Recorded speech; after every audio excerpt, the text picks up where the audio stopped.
There we have it.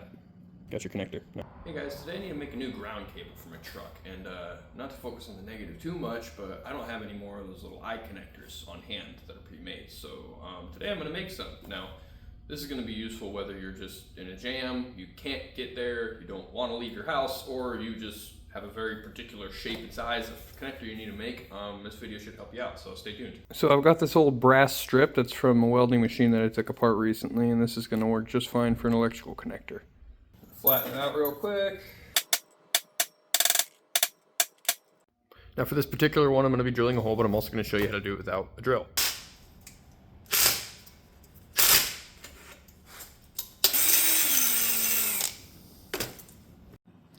Now the rest of this is pretty much going to be done with snips. I'm just going to basically cut this into the shape of a wire terminal eye.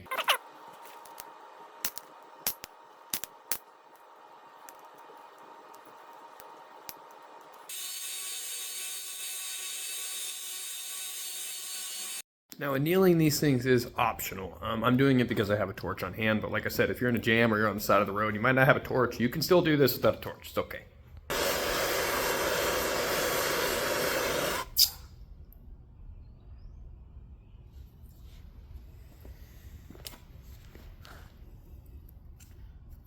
Alright, since I was doing some hammering and drilling and putting a lot of stress on the brass, I went ahead and annealed it, which, unlike steel, with brass or copper, anything containing copper, really heat it up and cool it down fast to make it softer rather than harder. If you heat it up and cool it down slowly, it becomes hard and brittle, and if you stress it out, but that's also like steel. Anyways, now I'm going to go ahead and bend these little tabs up to kind of mimic or create my own little groove for the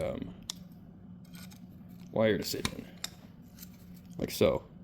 And I'll go ahead and take it this way, pinch it a little more like a U shape for my wire to go in. There we have it. Got your connector. Now I'm going to go ahead and clean it off a little more on each surface after I flatten it out one more time. And say you don't have a random flat piece of brass laying around, well, you can also do it with the copper pipe. Now, I buy this in length and just cut off sections, mostly for connectors. I don't really use a lot of copper pipe, I'm not a plumber. So it's really, really handy, and I'm going to show you how to make one out of these instead. So the first thing we're going to do is basically make ourselves a little flat piece. Now you can see I've already cut pieces out of this guy, but go ahead, cut a length down the middle, and all you're going to need for this one really is shears, but I'll show you a way to do it with a drill as well.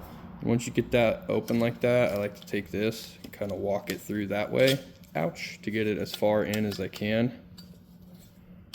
And then I'll start my cut around it, like so.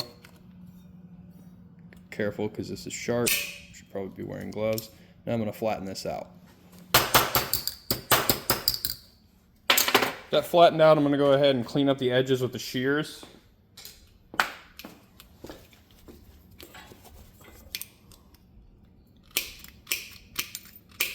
That'll also get it to its final shape a little more.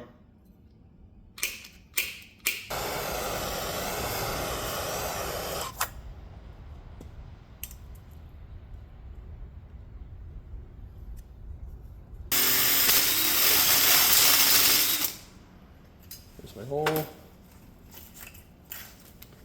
Now, like I said, you could just shear this into the shape of the connector you want it to be, but I'm going to show you a way to do it without using a drill at all. These aren't eyelet connectors, but it's a similar kind of connector. What I'm going to do is I'm basically just going to cut a U shape where I want that piece to go, wherever that bolt's going to be sliding through, you know. So as you can see, so you have your battery post that can still slide through it and get plenty of contact if you have like a washer or something. So in a jam, that'll get you out. You just cut that little notch,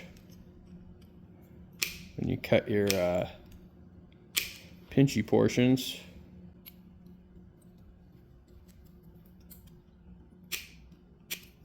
By pinchy portions, I mean the part that crimps around the actual wire.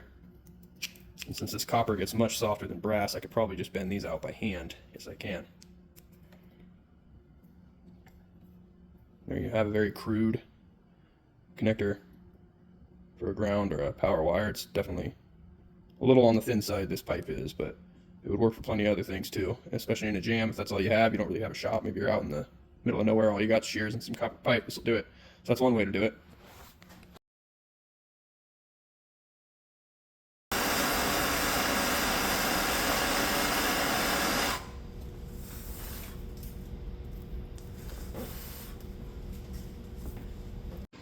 Alright, both ends are crimped and soldered now. Now to install it, I just gotta remember which side was supposed to have the offset.